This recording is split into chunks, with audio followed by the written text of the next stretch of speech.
Allez, c'est parti. Pour 81% des consommateurs, la confiance est un facteur clé dans leur décision d'achat. Du coup, à partir de ce constat, on peut se dire que véhiculer de la confiance à travers son site web, c'est hyper important. Et comment on arrive à véhiculer cette confiance? Eh bien, notamment grâce à l'éditorial. Donc, si vous le voulez bien, aujourd'hui, je vais vous aider à séduire et convaincre vos utilisateurs grâce à l'éditorial pour mieux transformer derrière. Donc, j'ai 5 grands tips à vous partager aujourd'hui. Vous verrez, il y aura des petits tips à l'intérieur. On va commencer par le premier tips, bien adresser votre cible. Alors, comment on adresse bien sa cible? Eh bien, grâce à 2 outils que j'ai empruntés à l'UX Writing, qui sont le tone of voice et la voice chart. Donc, très simplement, le tone of voice, c'est votre ton de voix, c'est votre ton éditorial. Et de ce ton éditorial va découler la voice chart. Et la voice chart, c'est un ensemble de règles rédactionnelles qui comprennent, si vous voulez, tout un ensemble d'éléments de langage que vous allez définir par rapport à votre ton éditorial. Je vous rassure, je vais vous détailler ça juste après. D'abord, un chiffre. 38% de la communication passe par le ton de voix.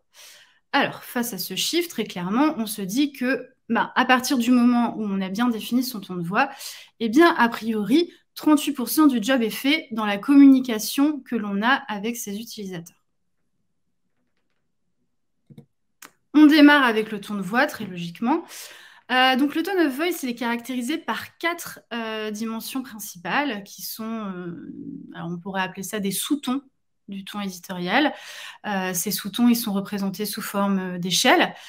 Et sur ces échelles-là, sur chacune, vous allez placer votre curseur en fonction de ce que vous êtes, en fonction aussi de vos utilisateurs.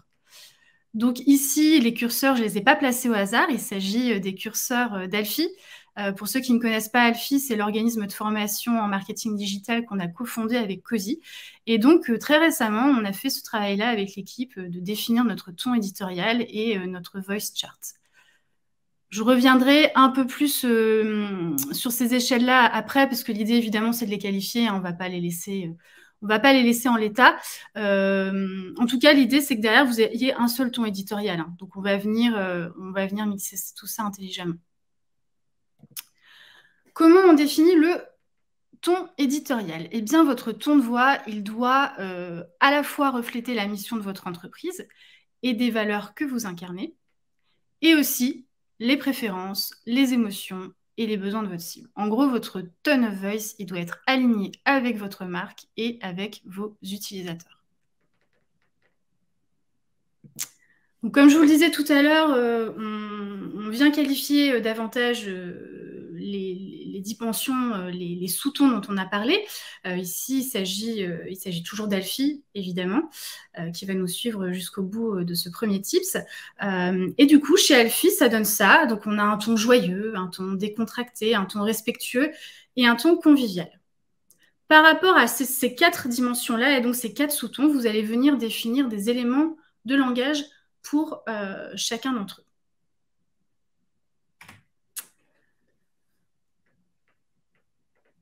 Alors, ces éléments de langage-là, je vous l'ai dit tout à l'heure, ils vont se retrouver dans cette fameuse voice chart, hein, qui n'est ni plus ni moins qu'un guide de rédaction.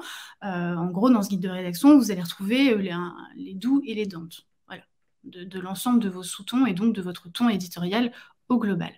Ce document, ça doit devenir un document de référence en écriture chez vous. Qui pourra du coup être diffusé en interne, je vous le conseille, et puis aussi en externe si vous êtes amené à externaliser la rédaction. Je vais essayer de vous projeter un peu mieux dans tout ça. D'abord, je vous explique juste comment on définit la voice chart. Donc, comment on définit vos éléments de langage? Eh bien, à travers une trame qui comprend 5 piliers principaux, on a les concepts, le vocabulaire, la verbosité, la grammaire et la ponctuation. Je reprends mon exemple d'Alfie. Je vous mets un petit peu de contexte, parce que sinon vous n'allez pas comprendre grand-chose, je pense. Chez Alfie, notre cible principale, ce sont les formateurs. Donc, c'est à eux qu'on s'adresse en priorité. Et pour l'exemple, j'ai repris du coup un de mes 4 sous-tons, qui est le ton respectueux. Donc, je vous dis ça pas au hasard, en fait, c'est que quand vous faites ce travail de définir les éléments de langage, il faut absolument que vous ayez toujours en tête votre cible et puis le ton que vous êtes en train le sous-ton que vous êtes en train de traiter. On commence avec les concepts. Alors, les concepts, ce sont les émotions que vous allez chercher à faire ressentir à votre utilisateur quand il va lire votre contenu, tout simplement. Nous, chez Alfie, on souhaite que notre formateur, il se sente rassuré, considéré et accompagné. Le vocabulaire, eh bien, tout simplement, ce sont les mots que vous allez utiliser dans votre contenu. Alors évidemment, l'idée, c'est de pas lister tous les mots que vous allez utiliser, parce que là, c'est un travail infini, très clairement. Donc, vous allez plutôt définir des grandes familles. Chez Alfie, on a défini ces 3 grandes familles-là, la politesse, l'empathie et l'inclusion. Ensuite, on a la verbosité. La verbosité, eh bien, c'est le nombre de mots que vous allez utiliser. Plus simplement, c'est la longueur de vos phrases. Voilà. Chez Alfie, nous, on souhaite transmettre des informations concrètes à travers des phrases simples et courtes. Je passe à la grammaire. La grammaire, ce sont les formes grammaticales que vous allez privilégier dans votre contenu. Chez Alfie, par exemple, on va privilégier l'écriture inclusive. Et je termine avec la ponctuation, qui est donc un listing d'éléments que vous allez éviter, utiliser. J'insiste bien sur le éviter. Hein. Par exemple, chez Alfie, on n'utilisera pas de point de suspension et on n'utilisera pas plusieurs points d'exclamation d'affilée, par exemple. Alors, ça peut vous paraître hyper abstrait, tout ça. Donc, je vais vous plonger dans le concret. Là, l'idée, c'est que vraiment, vous puissiez vous dire, OK, bon, j'ai défini tout ça, c'est bien beau. Comment ça se manifeste concrètement dans le contenu ? Donc, je vous ai rédigé un petit contenu, toujours par rapport à Alfie, spécialement pour cette conférence. Ce texte-là, il reprend intégralement les éléments de langage qu'on a définis par rapport au ton respectueux. Donc, il est uniquement écrit, ce contenu, par rapport à ce sous-ton. Donc, voilà ce que ça donne. En rejoignant Alfie, vos formations peuvent être financées jusqu'à 100%. Nous sommes certifiés Calliope. Votre quotidien de formateur-formatrice est simplifié, de la vente à la facturation.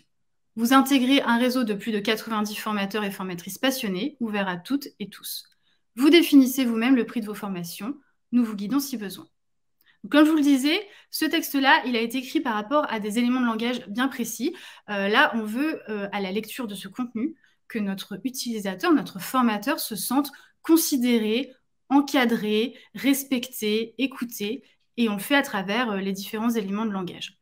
Donc, par exemple, on a mis des chiffres, parce que les chiffres, c'est concret et puis ça rassure.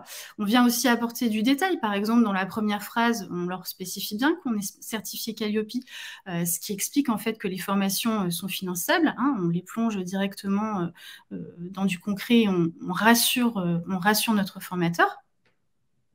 Et puis, par exemple, l'aspect inclusion, il va se traduire par l'utilisation de l'écriture inclusive, aussi certains éléments de discours ouverts à toutes et tous. Je ne l'aurais pas forcément utilisé parce qu'en soi, la phrase en elle-même, elle se suffit. Donc voilà, je suis venue le rajouter parce que j'écris par rapport à un sous-ton bien particulier. Et puis la dernière phrase, elle illustre parfaitement le côté respectueux, le côté accompagnateur, puisqu'on permet à nos formateurs de définir le prix qu'ils souhaitent. Donc vous voyez, c'est vrai, ça se traduit vraiment aussi dans le discours, dans les valeurs qu'on incarne, et on guide le formateur si besoin, s'il ne sait pas définir son prix. Donc on est dans l'accompagnement. Voilà, j'espère que c'est un peu plus clair pour vous et que vous allez vous plonger dans cet exercice. En tout cas, pour vous aider, je vous propose un premier bonus. Voilà, parce qu'on aime bien, les bonus. Ce bonus, c'est un document sur Notion qui vous propose un modèle de voice chart que j'ai créé. Et puis, vous pourrez retrouver aussi tout un tas de ressources autour de l'éditorial que moi, j'aime particulièrement, que j'ai pu lire, que je peux utiliser au quotidien. Voilà. Si vous voulez noter le lien, je vous en prie. Si vous avez la flemme, ne vous inquiétez pas, c'est pas grave parce qu'en fait, ces slides, je les partagerai sur un slide share après la conférence et je diffuserai bien sûr le lien sur Twitter, sur LinkedIn. Donc, vous aurez accès au lien sans problème. Voilà pour ce premier tips. Deuxième grand tips, la création de valeur. Vous allez le voir qui se fait notamment par l'expertise.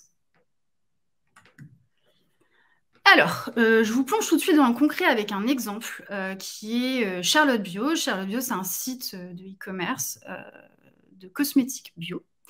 Ils nous ont missionnés pour refondre intégralement les contenus de leur page transactionnelle. Voilà, donc l'exemple que vous avez à l'écran, c'est l'exemple de la page transactionnelle Bébé Crème. Bébé Crème qui vise donc Bébé Crème Bio dans les SERP. Et il se trouve que avant la refonte éditoriale, eh bien, le contenu ne se positionnait absolument sur rien. Après la refonte éditoriale, j'insiste sur le mot éditorial parce qu'aucune action SEO n'a été faite en dehors de ça.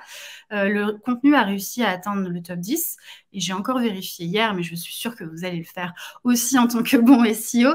La page se positionne en 5e sur Google.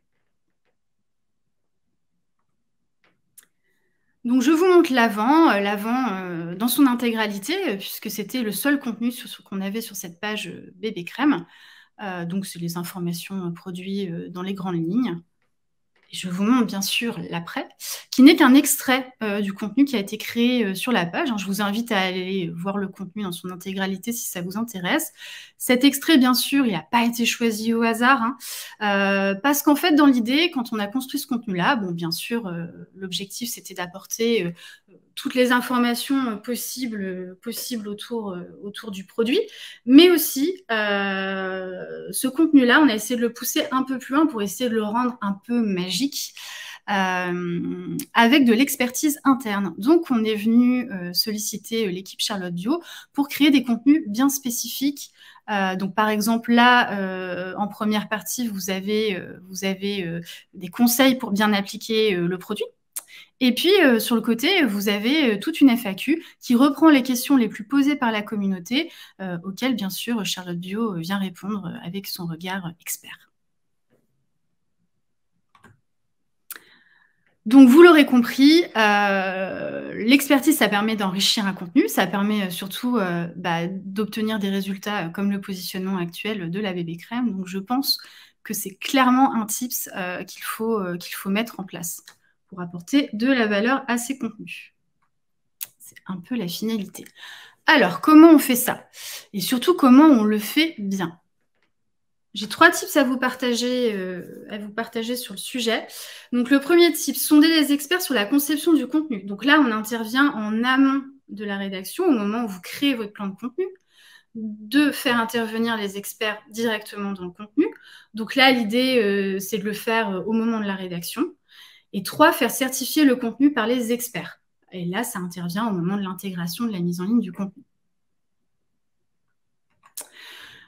Le premier tips, moi, je vous conseille de le faire dans le cadre d'un atelier. C'est-à-dire que vous allez organiser un atelier sur un contenu bien particulier et puis vous allez réunir tous les experts les plus qualifiés sur le sujet.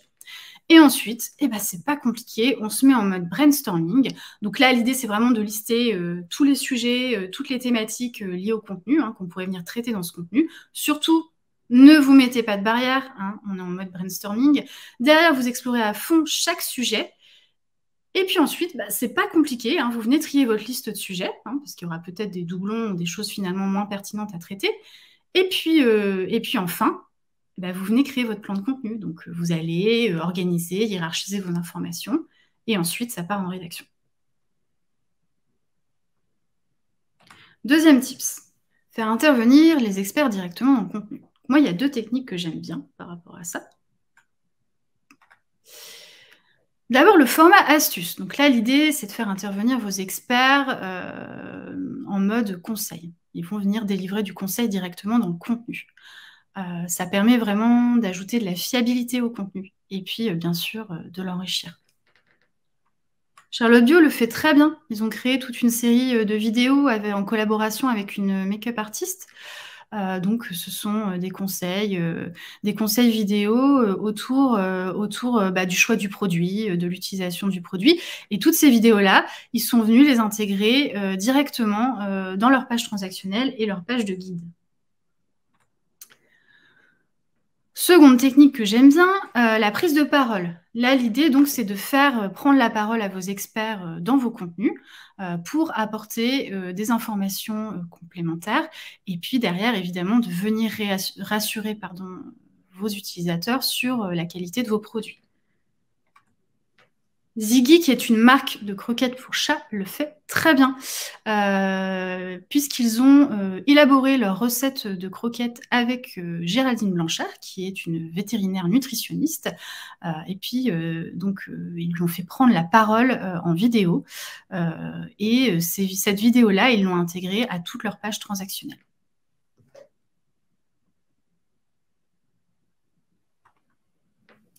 Troisième et dernier tips, faire certifier le contenu par les experts. Donc ça, c'est un truc qu'on voit de plus en plus dans les contenus. Je pense notamment au domaine médical avec l'avènement du HIT de Google. Sauf que sauf que chez Cozy, pour le coup, on se rend bien compte qu'on n'y pense pas toujours et que c'est pas toujours mis en place. Donc faites-le, c'est pas très coûteux. Donc là, l'idée, comme chez Smile Partner, qui est dans le médical, pardon, qui donc vient dire en début de contenu que l'article est rédigé par telle personne et surtout que l'article a été vérifié par telle personne. Et ensuite, en bas de contenu, on a la présentation de chaque personne. Donc là, on a Marion Michelet, qui est rédactrice web au sein de Smile Partner. Et surtout, on a le docteur Laetitia Rodriguez, qui est donc chirurgien dentiste et qui est venu valider le contenu.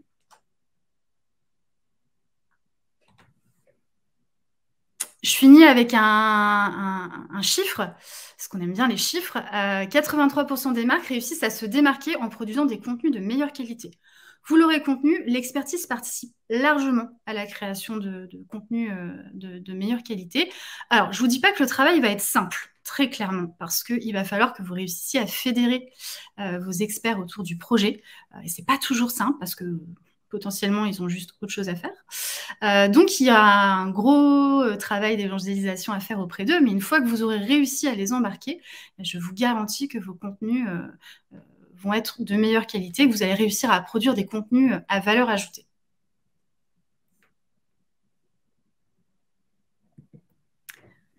On peut passer au troisième type, ce qui concerne le concret. 77% des marques réussissent à construire de la confiance et de la crédibilité grâce au marketing de contenu. Alors, comment on arrive à créer la confiance et la crédibilité? Eh bien, grâce au concret, par exemple. Alors, comment on apporte du concret dans ces contenus? C'est quoi l'objectif? L'objectif, c'est de diffuser une information qui soit claire, une information qui soit précise, une information qui soit approuvée. L'idée, c'est toujours l'idée, elle est toujours la même, c'est de rassurer vos utilisateurs pour réussir à les séduire et les convaincre, et évidemment d'adhérer à votre marque, et puis le Graal, réussir à les transformer.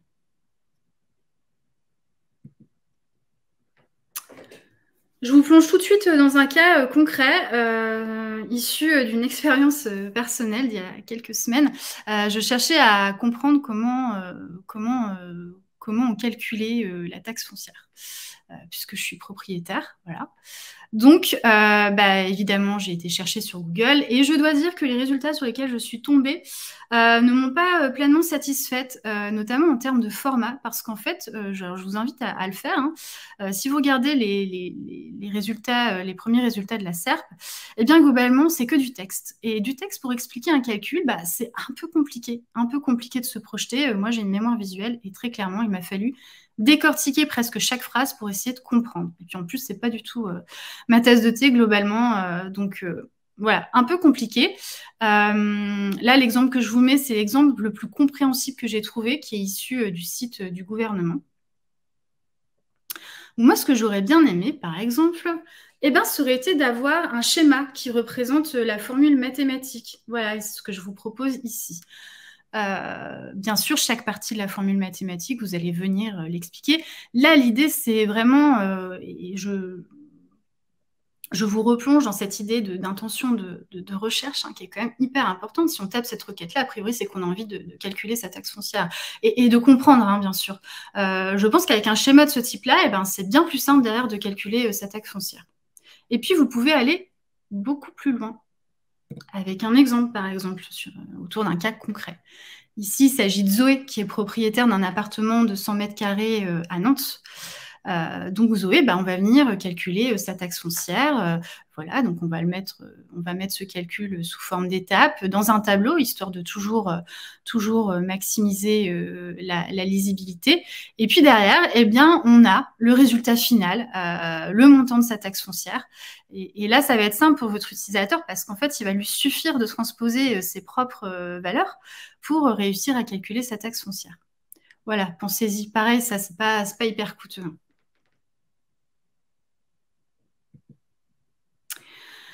Donc, ce que je viens de vous montrer, moi, c'est ce que j'appelle un format projectif. Alors, il y a d'autres exemples de formats projectifs. On a par exemple le roi Merlin avec ses tutoriels vidéo autour du bricolage. Qui n'en a jamais regardé? On a Meilleur Taux avec son simulateur de crédit immobilier. Ça, pareil, simulateur. Alors, c'est un peu coûteux, mais pour le coup, on a une projection qui est totalement immersive, puisque complètement adaptée à son utilisateur. Et puis, je termine avec une solution, pour le coup, qui, elle, est moins coûteuse. Les schémas pour expliquer des notions un peu complexes, un peu techniques, comme par exemple la création d'une SAS.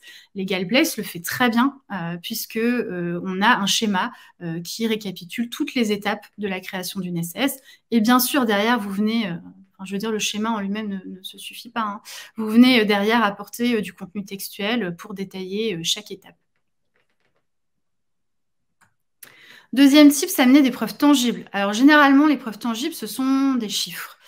Sauf que ces chiffres, la plupart du temps, ils ne sont pas prouvés. Et c'est moyen. C'est moyen parce qu'en fait, forcément, je pense qu'on a tous été dans cette situation, on se dit, OK, bon, la marque, elle amène un peu les chiffres qu'elle veut.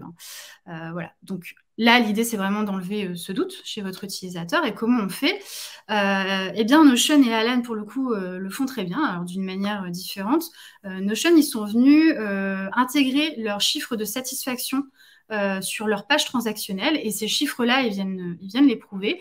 C'est des chiffres qui sont issus d'un outil qui s'appelle G2, qui est un outil, d'après ce que j'ai compris, de comparaison de solutions en ligne autour de critères bien précis. Et c'est ce qu'on retrouve ici chez Notion. Et puis, on a Alan qui a rédigé un contenu autour de la diversité homme-femme en entreprise. Bien sûr, c'est le genre de contenu, on a envie de voir des chiffres. Donc, Alan, ce qu'ils ont fait, c'est qu'ils sont venus apporter à la fois, et vous le voyez dans le premier encadré, leurs propres chiffres. Et puis ensuite, ils sont venus aussi étayer avec des chiffres issus d'une étude, l'étude First Round. Et bien sûr, et c'est important, ils citent leurs sources, c'est-à-dire qu'on a un lien hypertexte sur First Round qui nous emmène directement vers l'étude en question. Troisième tips, tirer parti de la preuve sociale. Alors, je vous vois venir, vous allez me dire, OK, la preuve sociale, ça fait des années qu'on en parle. Les avis clients, typiquement, ça fait partie des codes du e-commerce. En fait, il n'y a rien de nouveau sous le soleil. Alors, je suis complètement d'accord avec vous. Sauf que je trouve que globalement, ces éléments de preuve sociale, ils sont très mal exploités. Dans le sens où on ne les valorise pas du tout. Enfin, très peu. Je vois très peu de sites qui valorisent ces éléments-là.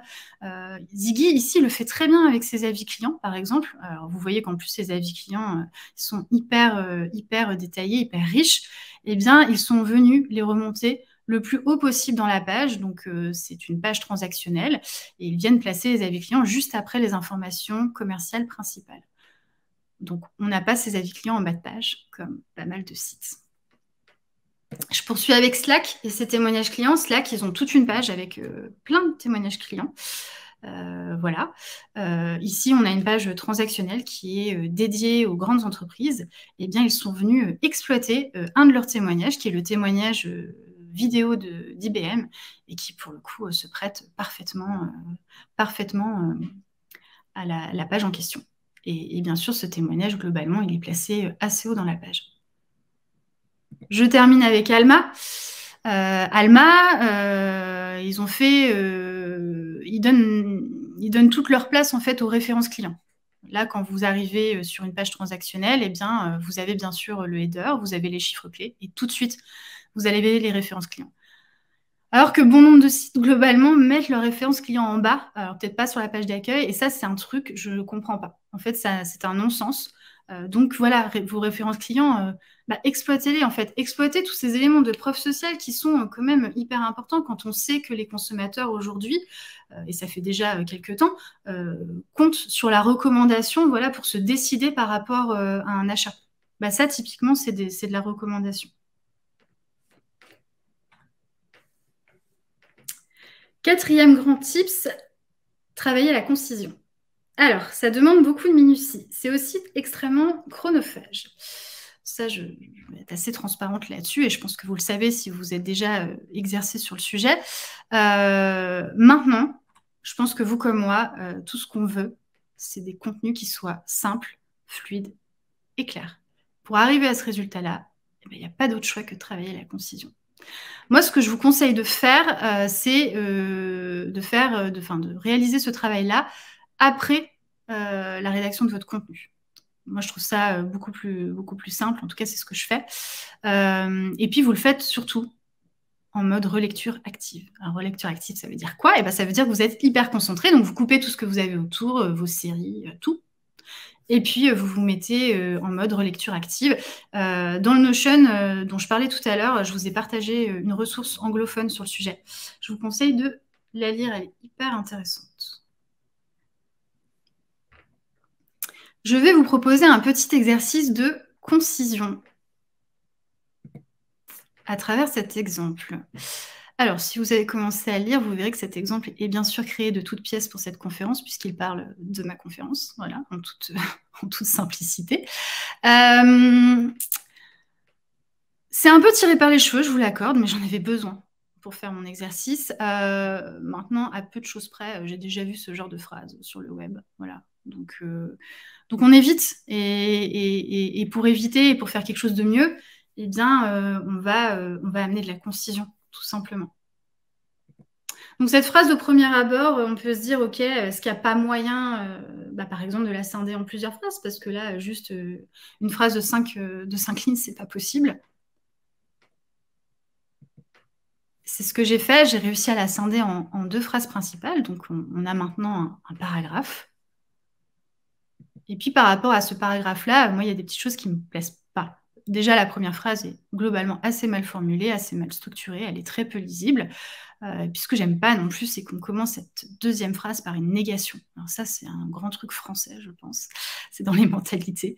On aime bien mettre des tournures négatives dans les phrases. Voilà, eh bien, on va éviter parce qu'en plus, ça prend de la place. Voici la version que je vous propose. La première phrase était totalement reformulée, elle est beaucoup plus fluide. Et puis surtout, on a enlevé cette négation et on l'a remplacée par une tournure positive. Par rapport à cette version-là, parce qu'évidemment, on ne va pas s'arrêter en si bon chemin, l'idée, c'est d'optimiser le reste. Surtout que dans le reste, il y a des petites choses aussi qui ne sont pas incroyables. Alors, par exemple, on a une répétition ici du marketing de contenu dans la deuxième phrase. Voilà, on l'a déjà dit une fois. Franchement, on n'a pas besoin de le dire 2 fois. Et puis, il y a cette fin de phrase qui est une énumération de choses qui sont intéressantes, certes. Sauf que du coup, en fait, c'est des choses qu'on pourrait carrément traiter ailleurs, dans d'autres paragraphes. Donc voici ce que ça donne en version finale. Alors, cette version finale, elle est donc composée de 2 phrases. 2 phrases qui font 3 lignes. Je vous rappelle la version du début, on était sur une phrase qui faisait 5 lignes. Dans la version originale, j'ai appliqué 5 tips principaux, 5 techniques que moi je considère comme étant vraiment les meilleures d'un point de vue concision. Alors c'est des choses toutes simples, c'est que du bon sens. Sauf que parfois on n'y pense pas toujours au bon sens. Donc d'abord faire des phrases courtes et simples. Ensuite, privilégier la voix active, opter pour des tournures positives, supprimer tout ce qui est redite. Et pour finir, éviter les phrases complexes à rallonge.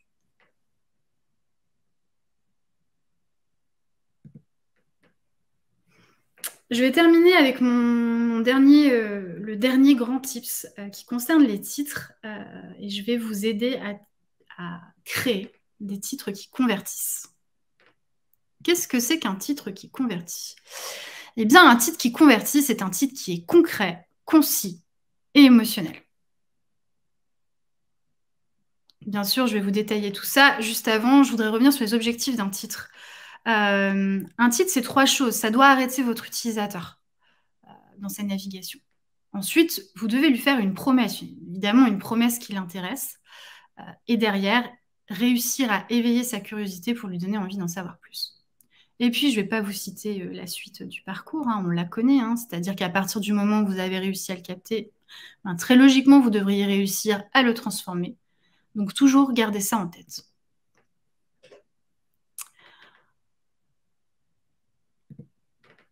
Vos titres, ils doivent être concrets. Ça veut dire quoi? Ça veut dire qu'ils doivent traduire votre offre et votre proposition de valeur. Donc, en gros, qui vous êtes, ce que vous faites et en quoi vous êtes différent. Ici, Yousign le fait super bien. On a leur offre résumée sur la première ligne et on a leur proposition de valeur résumée sur les 2 dernières lignes. Et ça marche parfaitement. En plus, on a un côté vraiment aussi très marketing. Donc ça marche bien, c'est hyper clair. On comprend ce qu'ils font en fait. Et on comprend surtout ce qu'ils nous promettent. Ça, il faut réussir à le faire en un minimum de mots, hein. Je reviens à notre exercice de concision, sans pour autant, évidemment, abîmer le fond, hein, c'est important. Il va falloir trouver un équilibre, il va falloir trouver le juste équilibre.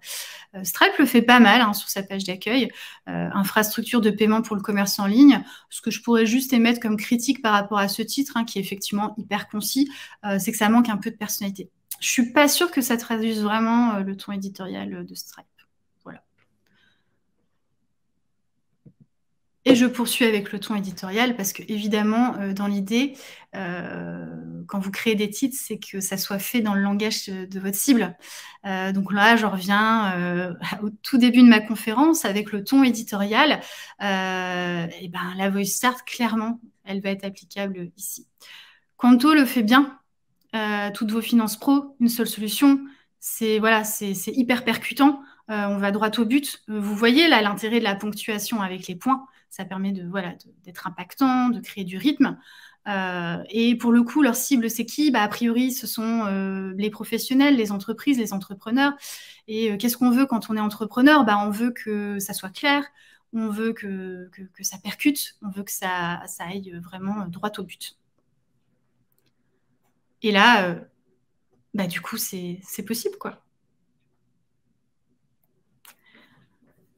Alors, parfois, il n'est pas toujours possible de réussir à résumer son offre dans son titre, parce qu'on a une offre potentiellement qui est trop dense, comme c'est le cas de WhatsApp ici. Donc, qu'est-ce qu'ils sont venus faire, WhatsApp? Et c'est ce que je vous recommande. Hein. Ils sont venus résumer leur proposition de valeur dans leur titre. Et puis derrière, grâce aux petites lignes en dessous du titre, ils sont venus résumer leur offre. Voilà. Alors les petites lignes, ça commence à faire partie des codes. Hein. On en voit de plus en plus en dessous des titres. Vraiment, voilà. N'hésitez pas à les exploiter. Donc, je vais terminer avec 3 exemples de titres que je suis venue améliorer. Hein. C'est des titres de marques bien connues de tous, a priori. Bon, je vous accorde que cet exercice aurait mieux marché en live hein, pour le côté devinette. Malgré tout, je vous invite à essayer de deviner quel service se cache derrière ce titre, qui est un titre de page d'accueil, et surtout quelle marque. Alors, le code couleur risque de vous aider un petit peu. Alors pour ceux qui l'auront deviné, effectivement, il s'agit de Slack. Voilà. Donc ça, c'est le titre de leur page d'accueil. Je trouve que c'est pas du tout clair parce qu'on ne comprend pas ce qu'ils proposent, on ne comprend même pas que c'est un outil. Et on n'a pas non plus la proposition de valeur. Alors évidemment, le côté QG numérique, ça envoie du rêve, hein, ça je vous l'accorde, mais voilà, c'est compliqué de comprendre ce qu'ils font. Et dans les faits, c'est un titre qui pourrait vraiment s'appliquer à presque à n'importe quelle marque. Donc très humblement, voici ma version améliorée du titre. Une seule plateforme pour collaborer efficacement. Donc là, on est vraiment dans le concret, dans le concis. On comprend ce qu'ils font, on comprend la promesse. Maintenant, ce qui pourrait manquer, c'est peut-être le ton éditorial de Slack. Donc à eux de faire mieux, là, pour le coup. Voilà. Après, ce sont quand même des terminologies que j'ai récupérées de leur site. Je je pense que je ne suis pas non plus complètement à côté de la plaque. Deuxième devinette, il s'agit d'une solution française dont on commence à avoir pas mal le logo sur les sites e-commerce, notamment au moment du paiement. Il s'agit d'Alma. Alma qui est une solution de paiement en plusieurs fois et en différé. Sauf qu'avec le titre actuel de leur page d'accueil, très clairement, on ne le comprend pas.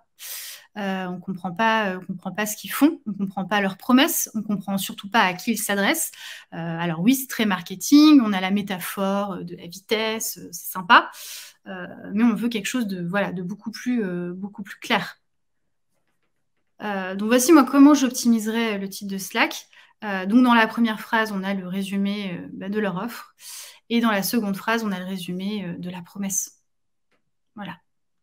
Alors pour la petite anecdote, en fait, ça c'est le texte que j'ai utilisé là, c'est du texte qui était dans les fameuses petites lignes dont je vous parlais tout à l'heure en dessous du titre. Parfois, il suffit juste de basculer les choses pour que ça devienne tout de suite beaucoup plus concret et beaucoup plus remarquable, on va dire ça comme ça. Je termine avec un outil qu'on a, à mon avis, tous utilisé une fois dans sa vie. Enfin, au moins, je pense que vous connaissez de nom. Il s'agit de Lydia. Alors, le problème de ce titre, c'est qu'on est dans le flou artistique le plus complet. Moi, ce que je déteste vraiment, c'est qu'en fait, ce sont les petites lignes. On ne comprend pas. On ne comprend pas de quoi il retourne avec ce titre qui est finalement un peu un titre à suspense. Voilà. Moi, je verrais plutôt les choses comme ça. Voilà. Alors, on aurait pu se passer de mentionner la carte sur la première ligne, finalement, parce que, voilà, je pense qu'une app bancaire, ça pouvait suffire, puis ça permet de raccourcir un peu. Mais néanmoins, vous avez le résumé de leur offre en première ligne, et sur les 2 dernières lignes, vous avez le résumé de leur proposition de valeur, de leurs promesses.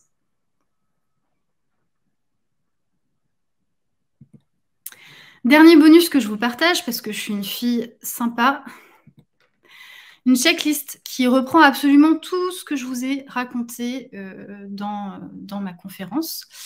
Voilà, ça vous évitera de vous fader toutes les slides, évidemment. Alors, ça me fera peut-être moins de vues sur SlideShare, mais bon, tant pis, voilà.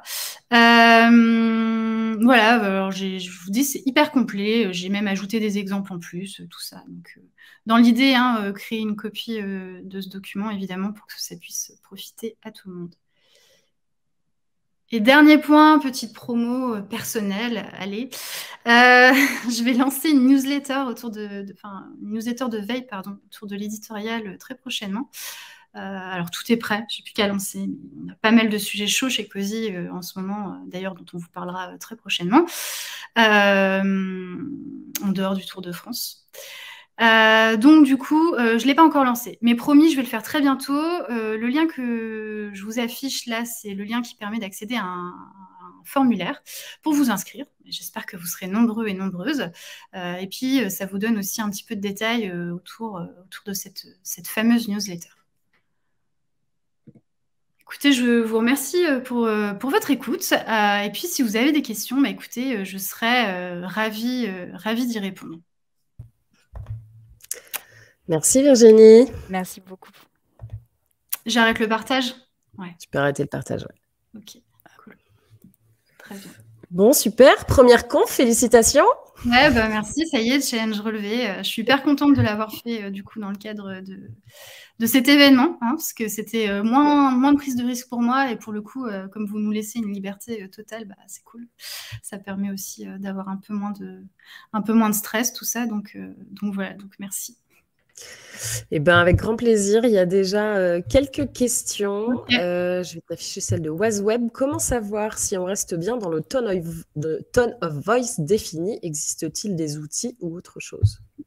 Ok. Alors, peut-être un peu flou cette question. Enfin, j'espère pas répondre à côté de la plaque, en tout cas. On reste bien dans le tone of voice défini.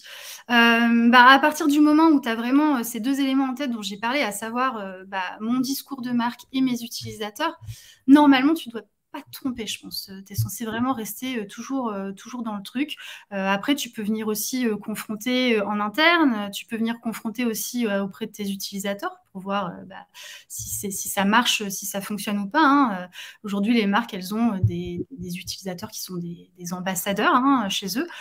Donc, si tu as la chance d'avoir ça, pour le coup, tu peux tester auprès d'eux ou via un sondage auprès de tes utilisateurs, tout simplement. Après, les outils, nous, c'est les outils qu'on utilise, qui sont donc empruntés à UX Writing. Maintenant, est-ce qu'il en existe d'autres? Franchement, je vais être tout à fait honnête avec toi, je ne sais pas. Voilà, donc peut-être à fouiller sur le web. En tout cas, je trouve que cela fonctionne bien. Alors, dernière chose, j'avoue, quand on s'est lancé dans ce truc-là avec Alfie, au départ, c'était vraiment le flou artistique dans le sens où on ne voyait pas bien où ça allait nous mener. Et en fait, à force d'endurance et surtout à force de vraiment rester à chaque fois focus utilisateur, marque, on a réussi à faire quelque chose de finalement qui est applicable aujourd'hui. Je vous l'ai montré dans l'exemple.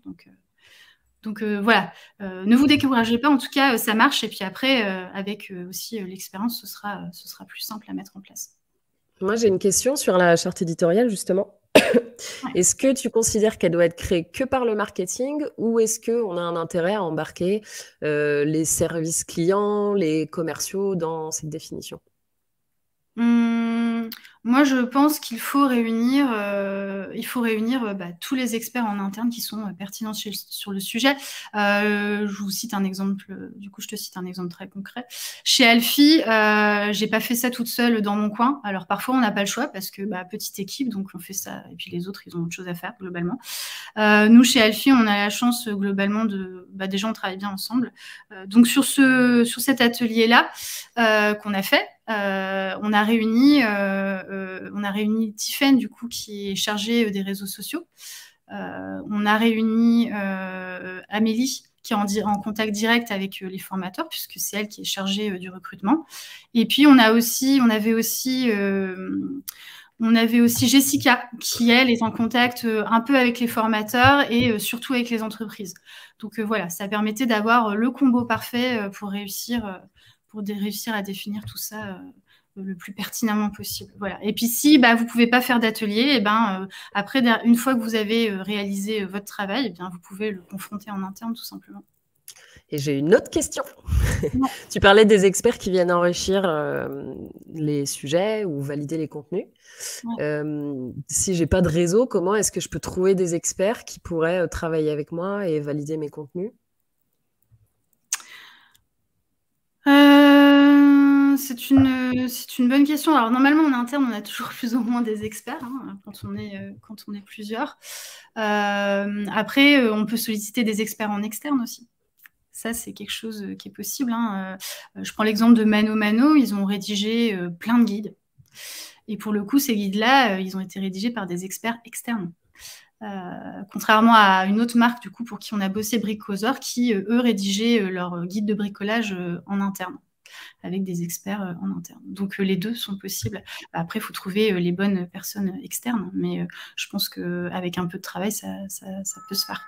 Il y a une question de Augustine qui demande comment réussir à être concis alors que pour le référencement, il faut beaucoup de contenu. Elle précise, je suis débutante. Yes. Alors moi, je suis pas du tout une partisane de rédiger pour rédiger. C'est-à-dire que on se fixe du coup un nombre de mots et du coup, il faut absolument qu'on rédige ce nombre de mots. Voilà, tout simplement. Je pense que si le sujet est bien choisi, on a des choses à raconter normalement là-dessus. Si le sujet est mal choisi dans le sens où on n'a pas grand-chose à raconter, peut-être que ça peut prendre un autre format. Je sais pas, ça peut se retrouver dans une FAQ ou autre. Mais normalement, on a toujours des choses à raconter. Voilà.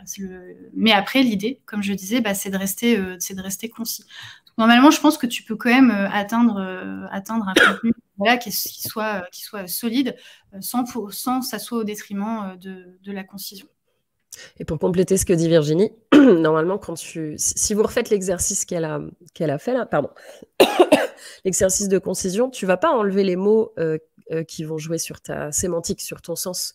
Tu vas enlever des mots qui n'ont pas beaucoup d'importance, tu vas enlever des prépositions, ou tu vas reformuler des verbes comme être et avoir avec des mots qui, au contraire, mettent plus de sens.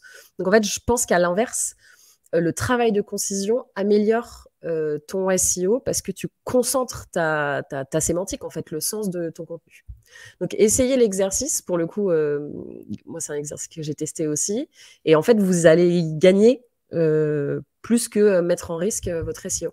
Et pour faire un petit peu de pub à Your Text Guru, faites l'exercice avant, vous mettez votre contenu dans Your Text Guru, vous regardez le graphe, faites l'exercice de concision, repassez-le et vous verrez que normalement, vous ne perdez pas en sémantique. On est vraiment sur de la forme dans la concision. On n'est pas sur du fond. L'idée, c'est vraiment de ne pas enlever le fond du tout. Comme le dit Régis, l'exemple de bébé crème bio, il montre que le contenu est malgré tout assez conséquent. En fait, tu vas identifier, au lieu de faire un gros pavé, tu vas scinder en plein de petits paragraphes. Donc, tu vas travailler ta concision dans le paragraphe. Mais en fait, tu vas avoir quand même un contenu assez dense parce que tu auras plusieurs paragraphes, quoi. Tout est fait, cher associé. Qu'est-ce qu'on se complète? Bah, encore une fois, je suis pas objective, mais bravo pour cette première conf. Moi, je suis très fière de toi. Vraiment très bien. C'est très cool. Et je finirai sur la question de WazWeb qui est peut-être un troll, mais c'est pas grave. Comme il n'y a pas encore une question sur l'IA, que penses-tu de l'arrivée de l'IA dans la rédaction? Alors, l'IA, moi j'avoue qu'au départ, quand c'est arrivé, je regardais ça d'un œil très sceptique, voire je voulais pas en entendre parler, je mettais mes œillères et je me disais c'est vraiment de la merde, de toute façon, ça atteindra jamais le niveau d'un rédacteur. Et puis voilà, je veux pas en entendre parler.